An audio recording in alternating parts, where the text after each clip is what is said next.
Assalamualaikum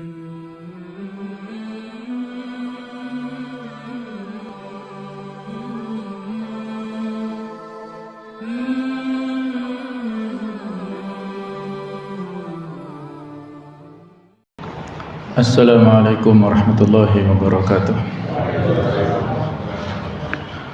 Alhamdulillahilladzi hadana li hadza wa ma kunna linahtadiya laula an hadanallah. Asyhadu an la ilaha illallah wahdahu la syarika lah wa asyhadu anna Muhammadan abduhu wa rasuluh la nabiyya ba'dah. Allahumma shalli wa sallim ala habibina wa qudwatina wa maulana Muhammad wa ala alihi wa sahbihi ajma'in. Allahumma anfa'na bima 'allamtana wa 'allimna ma yanfa'una wa zidna ilma. Amma ba'd. Hadirin hadirat rahmakumullah, marilah kita lanjutkan kajian dari kitab At-Tafsir Al-Munir karangan Profesor Dr. Wahbah Az-Zuhaili, yaitu surah An-Nisa ayat ke-84.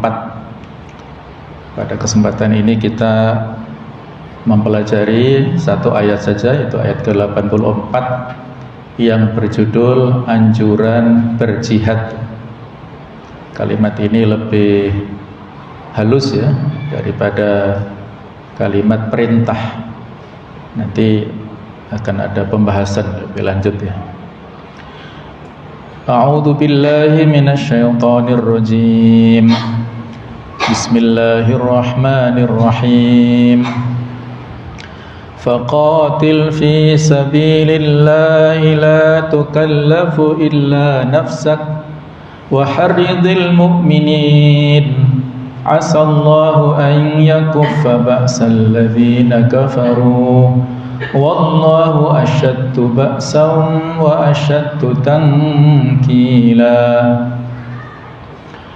Faqatil fi sabilillah, maka berperanglah engkau wahai Nabi Muhammad. Jadi ini perintah yang ditujukan kepada mukhatab yang diajak bicara oleh Allah Ta'ala dalam ayat ini, yaitu Rasulullah Muhammad SAW. Berperanglah di jalan Allah. La tukallafu illa nafsak, tidaklah engkau dibebani tanggung jawab kecuali yang terkait dengan dirimu sendiri. Wa haridil mu'minin, dan kobarkanlah semangat orang-orang mukmin untuk berperang. Asallahu ayyakuffa ba'sal ladzina kafaru, semoga Allah menolak serangan orang-orang yang kufur itu. Wallahu asyaddu ba'sa wa asyaddu tankila, Allah sangat dahsyat kekuatannya dan sangat keras siksaannya.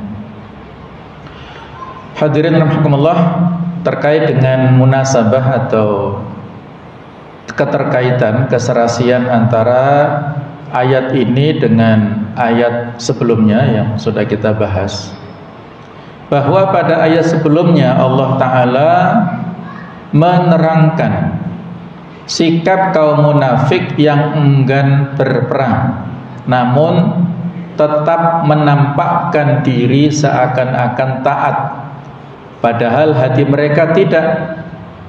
Pada ayat ini Allah menegaskan perintah untuk berperang. Jadi surah An-Nisa termasuk di antara surah Madaniyah yang berbicara tentang masalah hukum, dan juga di Madinah terdapat orang-orang munafik, mereka yang berpura-pura muslim secara zahir tetapi batinnya menyimpan permusuhan kepada Islam.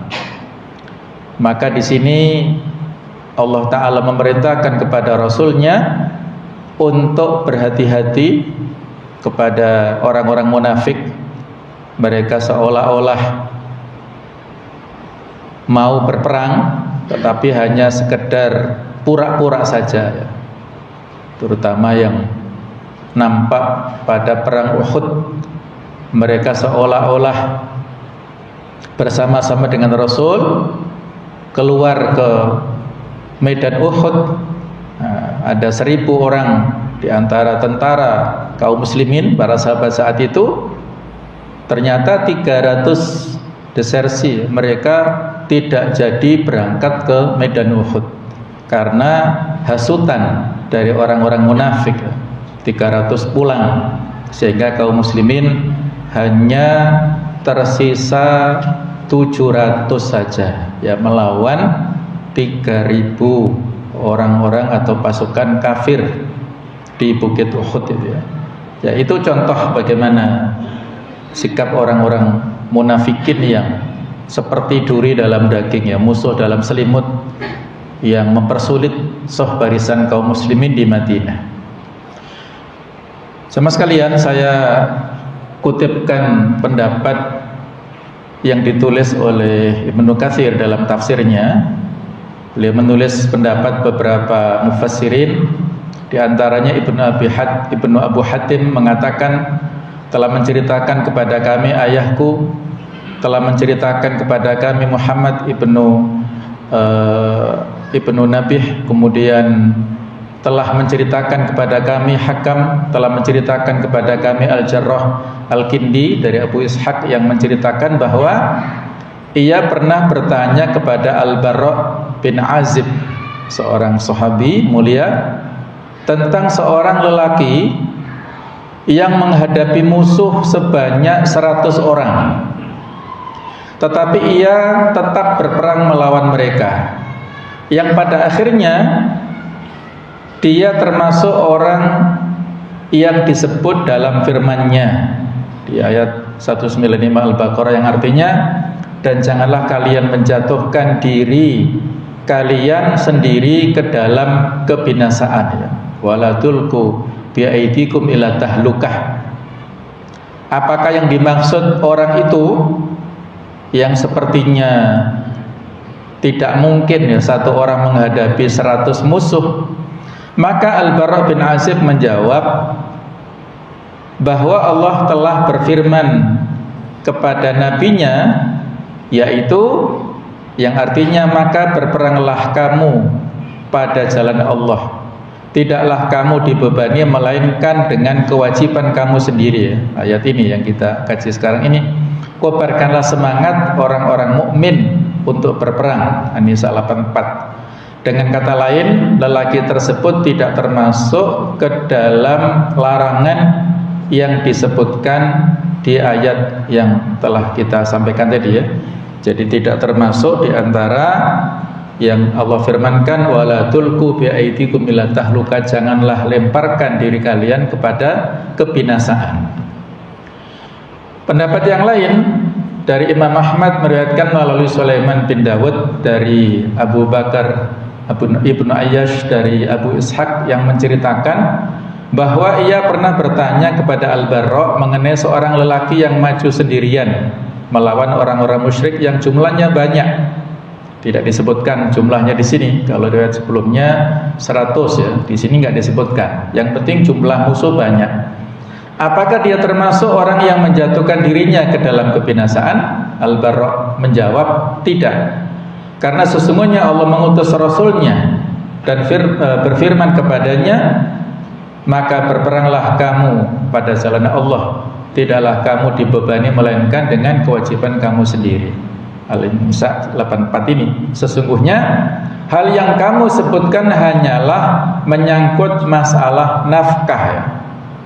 Jadi ayat 195 Al-Baqarah tadi Allah sampaikan, ya, semacam teguran, ya, kepada sebagian sahabat yang saat itu minta izin kepada Rasulullah SAW. Jadi kaum muslimin mendapatkan kemenangan, kemudian sebagian di antara sahabat itu minta izin mengurus ladang-ladangnya, mengurus kebun-kebunnya. Wahai Rasulullah, apakah boleh kami istirahat? Dan ayat-ayat tersebut berbicara, ya, tentang masalah jihad. Apabila ada yang izin dari meninggalkan jihad dan sibuk mengurus perdagangan atau urusan-urusan bisnis, Nah, maka itu justru maknanya adalah kehancuran. Ini sekaligus sebagai pelajaran bagi kita semuanya, bahwa dalam hidup ini ada pilihan-pilihan. Apakah kita fokus dalam ibadah ataukah dalam hal akhirat dengan tidak melupakan dunia, ya idealnya begitu. Ataukah ada sebagian orang yang hanya fokus dunia saja, melupakan akhiratnya, itu dilarang. Di Al-Qasas ayat 77 itulah prinsip dalam kehidupan kita, wabtaghi fima ataqallahu ad-daral akhirah. Carilah apa yang Allah Ta'ala berikan kehidupan akhirat, wala tansa nasibaka minad dunya. Jangan melupakan kehidupan dunia. Hal yang sama diriwayatkan oleh Ibnu Mardawih melalui jalur Abu Bakar Ibnu Ayyash dan Ali Ibnu Abi Shalih dari Abu Ishaq dari Abu Al-Bara dengan lafaz yang sama seperti itu.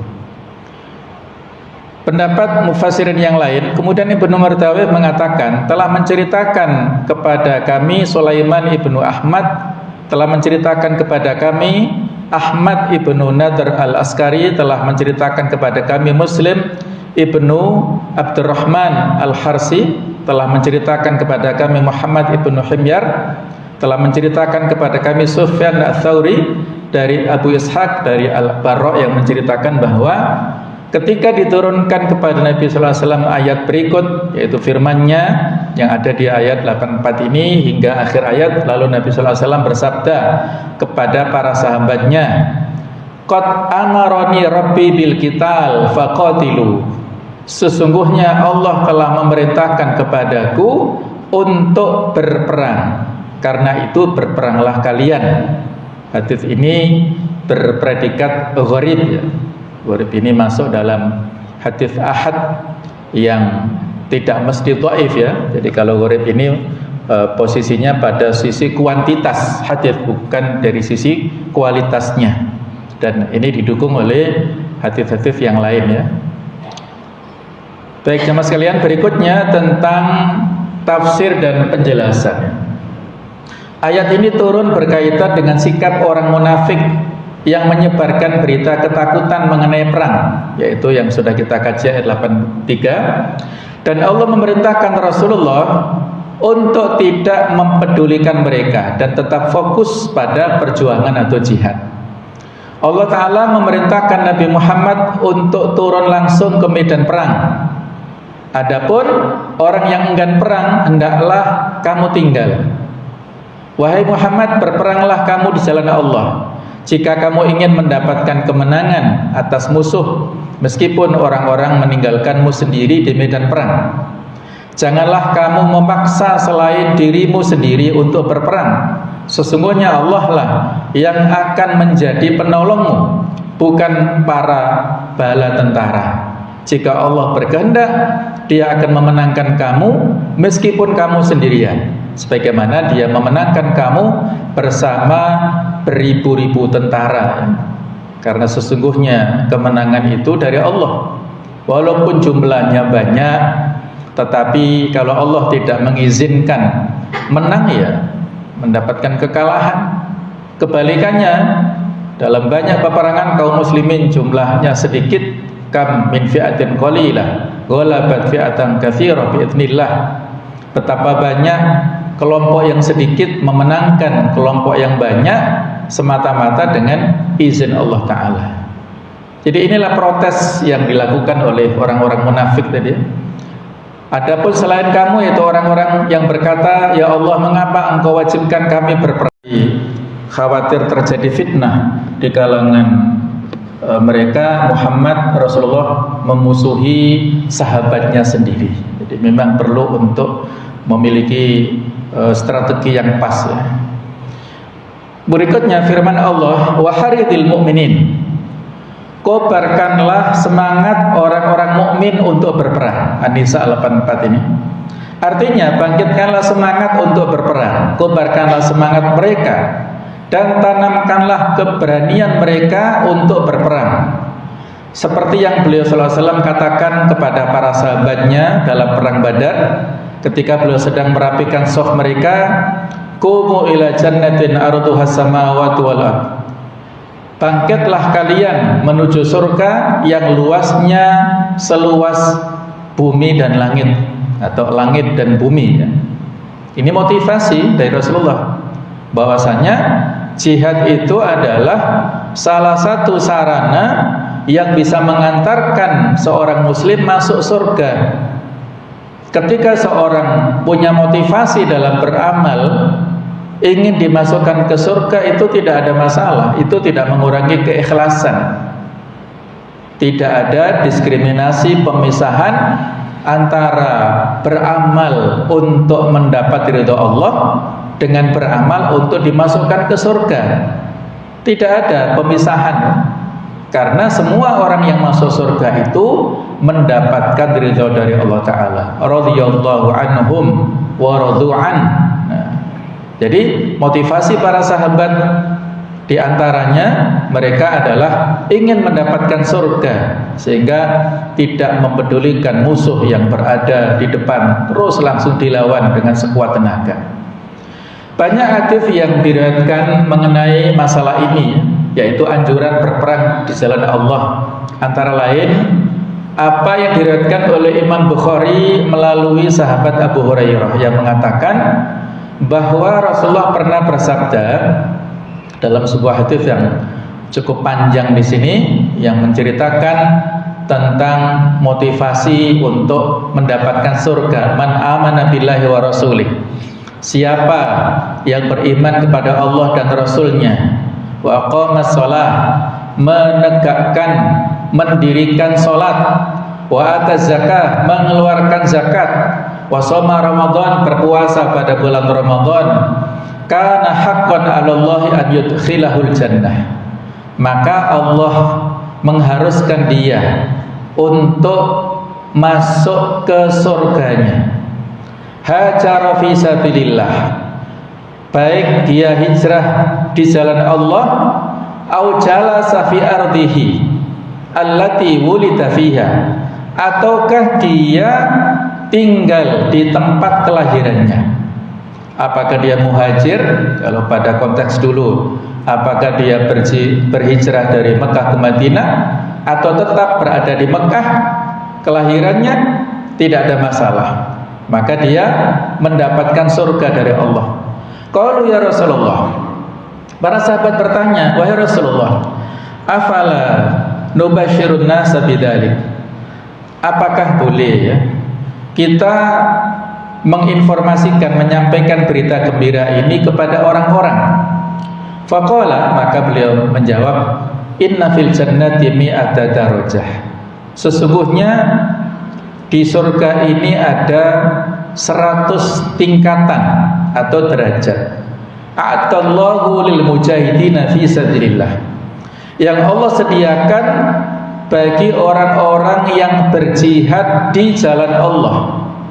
Baina kulli darajataini kama baina sama'i wal ardi, antara satu tingkatan dengan tingkatan yang berikutnya itu sejauh jarak antara langit dan bumi, kali 100. Fa idza sa'altumullaha fas'alul firdaus, maka apabila kalian berdoa memohon kepada Allah, maka hendaklah kalian berdoa memohon supaya mendapatkan surga Firdaus. Fa innahu awsatul jannah wa a'lal jannah, karena sesungguhnya surga Firdaus itu berada di pertengahan surga dan di tempat yang paling tinggi di surga. Wa fawqahu arsyur rahman, di atas Firdaus itu sudah ada arsy Allah Ta'ala. Wa minhu tufajjiru anharul jannah, dan dari sanalah, dari surga Firdaus mengalirlah semua sungai-sungai yang ada di surga. Masya Allah, luar biasa ya. Inilah motivasi bagi kita semuanya. Ya, kalau di sini disebutkan 100 derajat, yang mana di sini disediakan untuk mujahidin fisabilillah, Untuk orang yang mujahidin saja 100. Sedangkan yang tidak berjuang fisabilillah ada lagi. Jadi di sini bukan pembatasan ya, tapi angka 100 ini menunjukkan jumlah yang banyak. Karena di hadis lain dijelaskan pintu-pintu surga ada 8, yang 4 disebutkan secara berurutan dalam satu hadis. Ada babul jihad lil mujahidin, ada pintu jihad untuk para mujahidin. Ada babus sholah, pintu sholat untuk ahli sholah yang rajin sholat.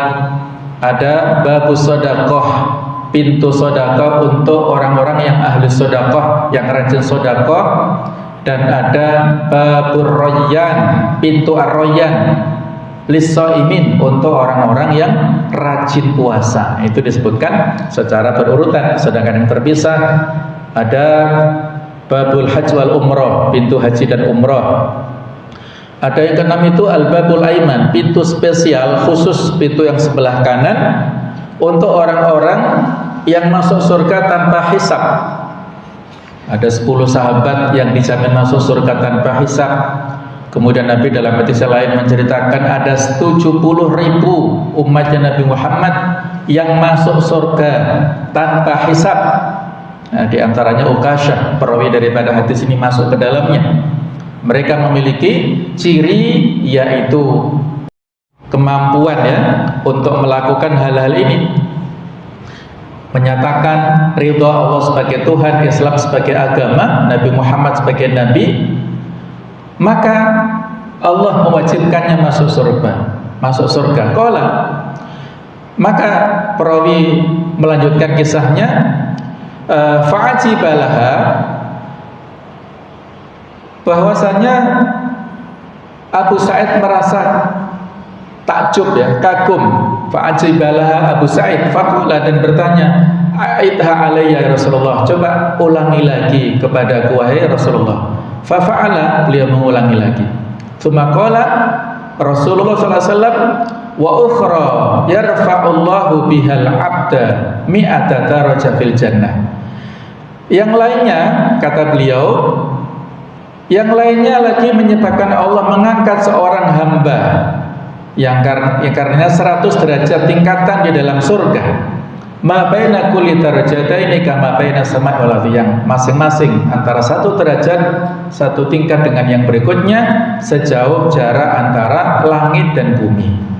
Qala wa ma hiya Rasulullah, apa itu ya Rasulullah? Beliau mengatakan al jihadu fi sabilillah, yaitu berjihad di jalan Allah.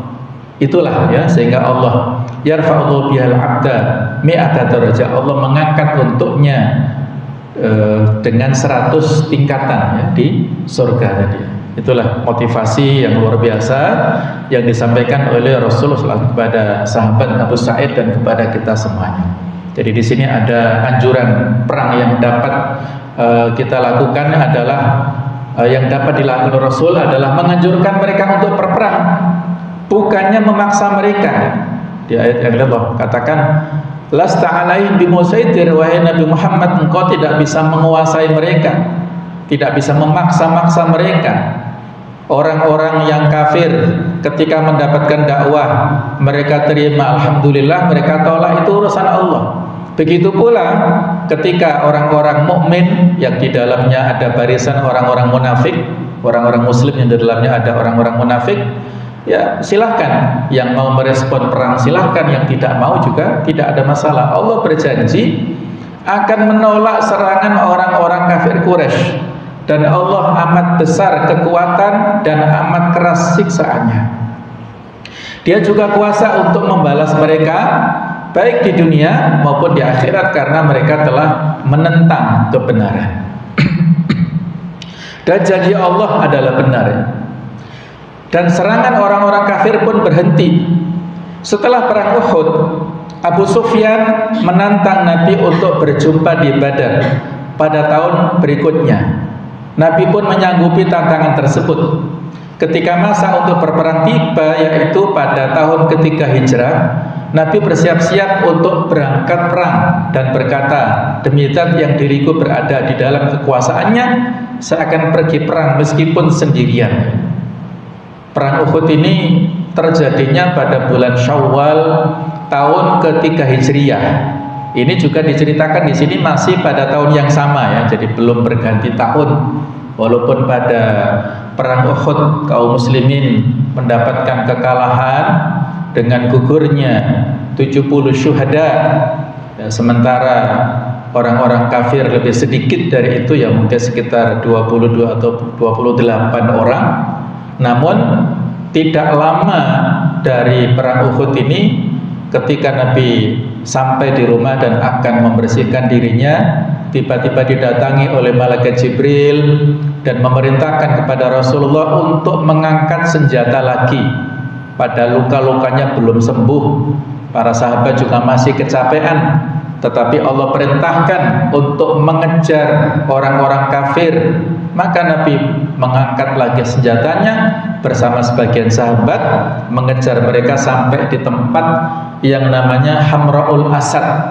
Para orang kafir Quraisy ketakutan, mereka lari meninggalkan tempat Hamra'ul Asad dan menuju ke Mekah pulang, tidak berani menghadapi para sahabat saat itu, walaupun jumlah mereka lebih banyak, tetapi mereka ketakutan. Nah, jadi pada akhirnya dimenangkan oleh orang-orang muslim ya di Hamra'ul Asad itu. Jadi itulah dinamika peperangan yang perang Uhud ini. Orang-orang kafir tidak mencapai target. Target orang-orang kafir adalah memusnahkan kekuatan kaum muslimin di Madinah.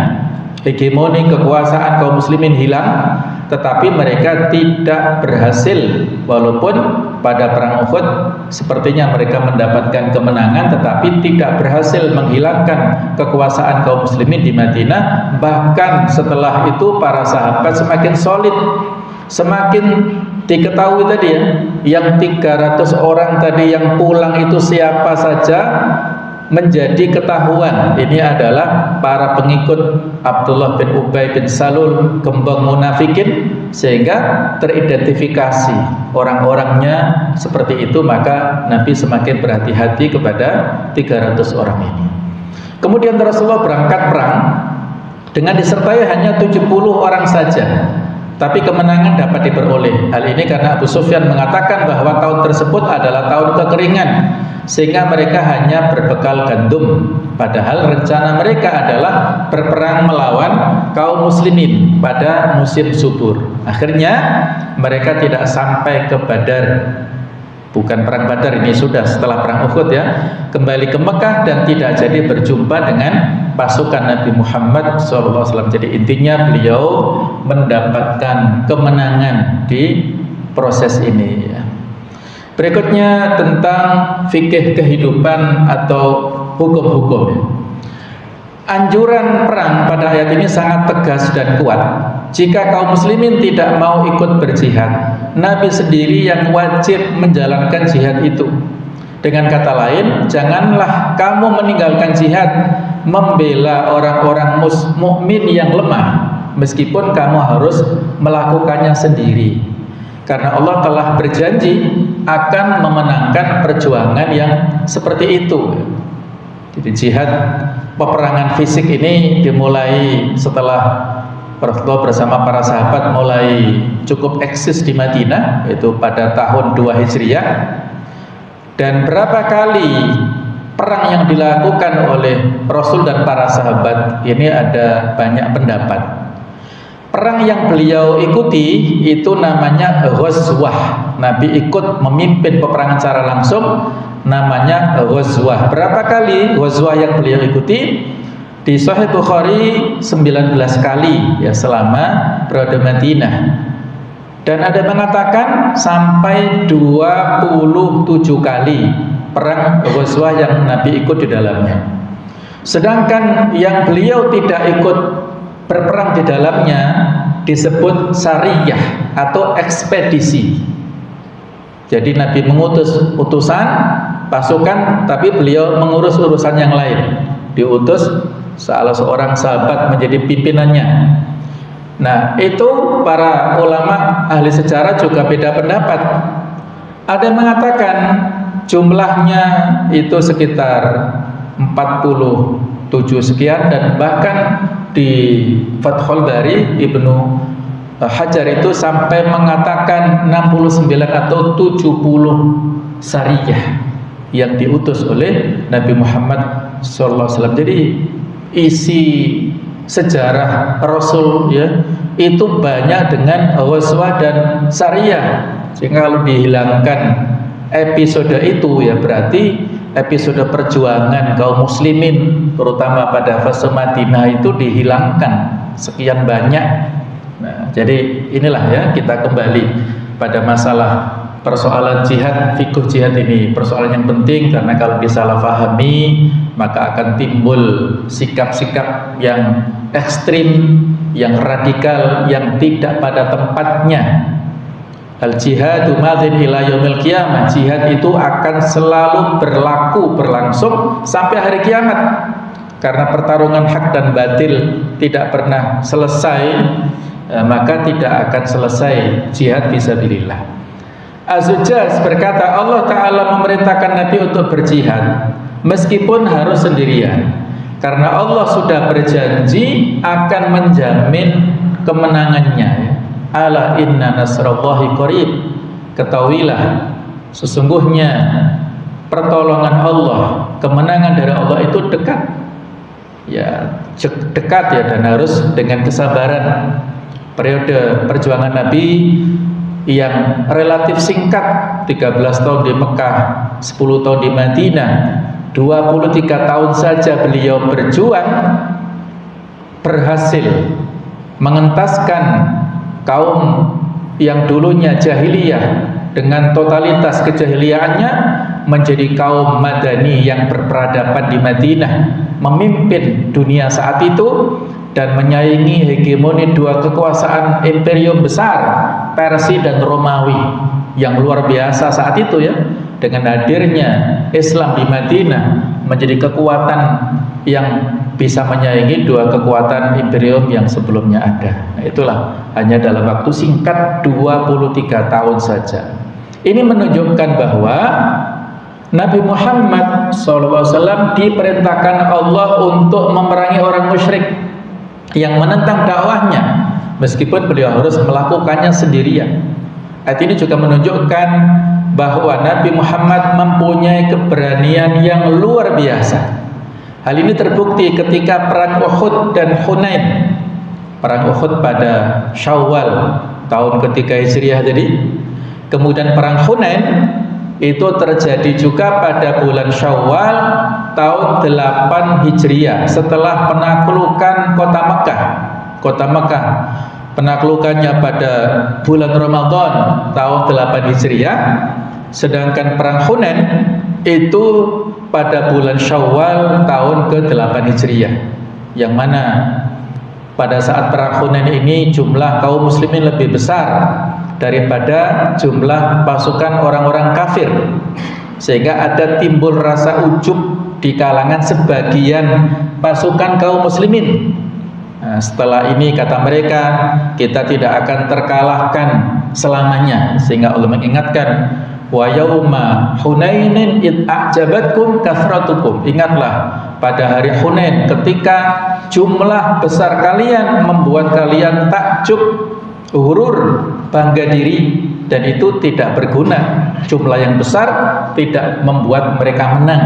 Pada awal peperangan kaum muslimin hampir kalah. Kemudian Nabi SAW menaiki bighal atau semacam himar dan mengatakan, ana ibnu Abdul Muttalib, aku adalah anak Abdul Muttalib. Walaupun cucu ya, tapi disebut anak karena positioning Abdul Muttalib ini dihormati oleh siapapun ya, kastanya tinggi ya, tidak disebutkan nama pamannya Abu Thalib, tidak disebutkan nama ayah beliau, tapi disebutkan nama kakeknya untuk membuat gentar para musuhnya saat itu. Nah, jadi di mana diceritakan di sini, di mana para pendekar muslim berlindung di belakang Rasulullah SAW. Ali bin Abi Thalib berkata, ketika perang mulai berkecamuk, kami berlindung di balik Rasulullah SAW. Tidak ada yang lebih dekat dengan tentara musuh selain beliau. Itulah keberanian yang luar biasa yang ditunjukkan oleh Nabi Muhammad SAW. Ayat di atas mendorong kaum beriman untuk berjihad dan perang. Ayat ini juga menegaskan bahwa Allah berjanji akan menolong Nabi Muhammad. Janji ini sudah terlaksana sebagaimana yang telah kami terangkan. Janji itu tidak mesti berlangsung terus-menerus. Apabila janji itu sudah terbukti meskipun sekali saja, itu menunjukkan bahwa janji itu benar ya. Innallaha la yukhliful mi'ad. Sesungguhnya Allah sekali-kali tidak akan pernah mengingkari janjinya. Allah telah menghentikan penyerangan kaum musyrikin pada perang Badar Sughra. Orang-orang musyrik mengingkari janji mereka untuk berperang di Badar. Allah berfirman di Al-Ahzab ayat 25, artinya cukuplah Allah yang menolong menghindarkan orang-orang mukmin dalam peperangan. Kemudian Allah juga menolong kaum mukminin pada perang Hudaybiyah, di mana kaum musyrik berkhianat dan memanfaatkan kesempatan. Namun kaum muslimin menyadari hal itu dan akhirnya memutuskan untuk keluar berperang hingga berhasil menawan mereka. Kemudian mereka mengutus perwakilan untuk membuat perjanjian damai ya. Jadi pada awalnya Nabi dan para sahabat keluar dari Madinah untuk umroh, bukan untuk perang. Tetapi orang-orang Mekah ketakutan, ya seolah-olah ya mereka punya persepsi Nabi Muhammad dan para sahabat akan menyerbu Mekah, sehingga mereka ditahan di tempat yang namanya Hudaybiyah. Dilakukan negosiasi, bahkan Nabi mengutus Utsman bin Affan untuk menjadi negosiator ke Mekah. Dan tersebar berita Utsman bin Affan saat itu dibunuh oleh orang-orang kafir Mekah. Maka timbullah emosional ya, sifat kekeluargaan dan persaudaraan dari para sahabat. Akhirnya mereka berbaiat kepada Rasulullah yang disebut baiatul ridwan ya, berjanji setia untuk bersama-sama dengan Nabi membela Islam dan kaum muslimin.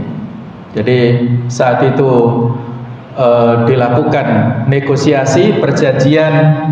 Kalau dari utusan orang kafir Quraisy ada Suhail bin Amr, sedangkan Nabi dari klausul-klausul ya, bahkan Nabi tidak boleh menunjukkan identitas Rasulnya, tidak boleh Muhammad Rasulullah, tapi boleh menunjukkan Muhammad bin Abdillah. Klausul-klausulnya seperti mendolimi kaum muslimin, tetapi Allah Ta'ala memberikan wahyu kepada Rasulnya supaya menerima.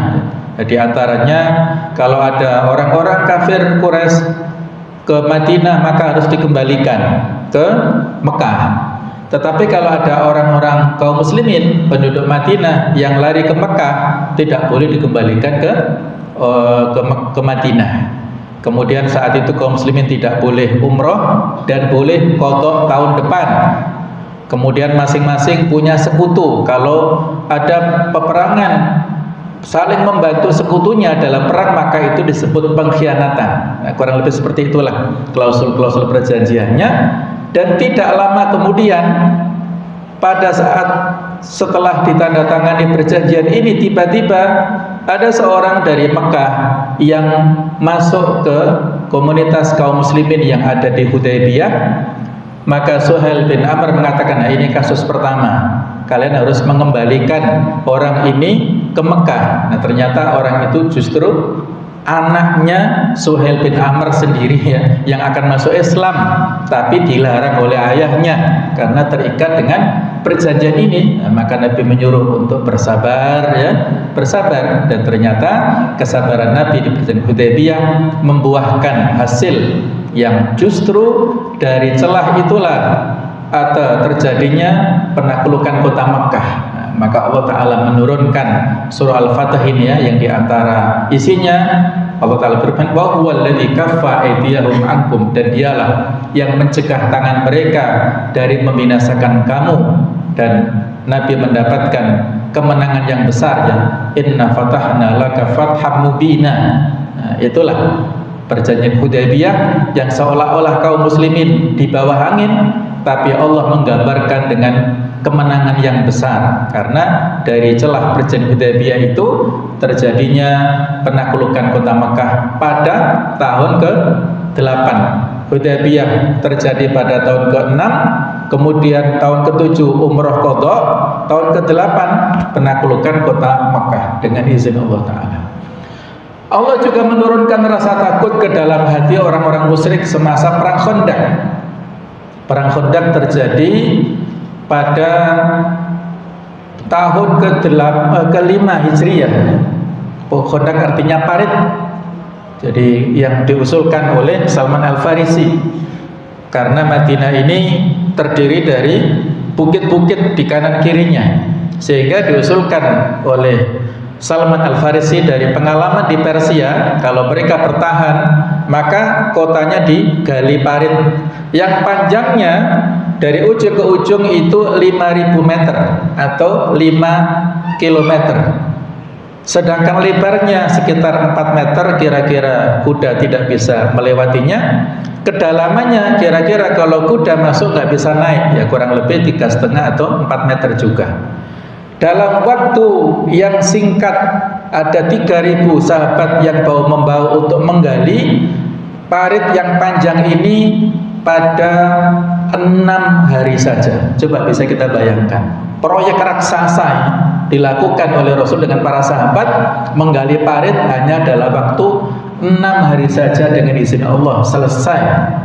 Dan kaum kafir yang disebut Al-Ahzab, para sekutu ini mengepung Madinah bukan 1-2 hari, bukan 1-2 minggu, tapi hampir 1 bulan, yaitu selama 27 hari mereka mengepung Madinah.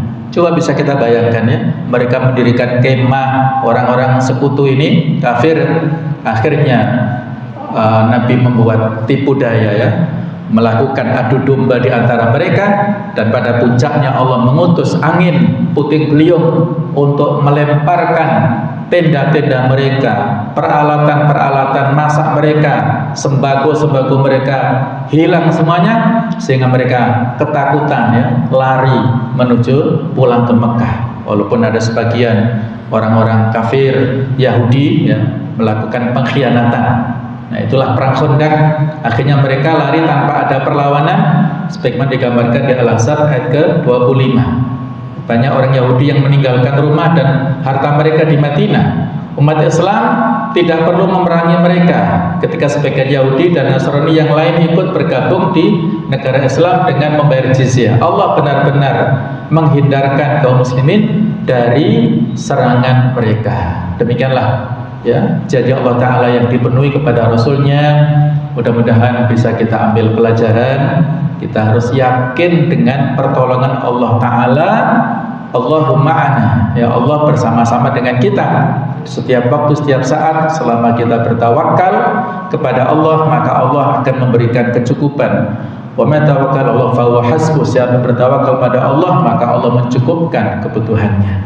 Subhanakallahumma wa bihamdik, asyhadu an la ilaha illa anta, astaghfiruka wa atubu ilaik. Wassalamualaikum warahmatullahi wabarakatuh.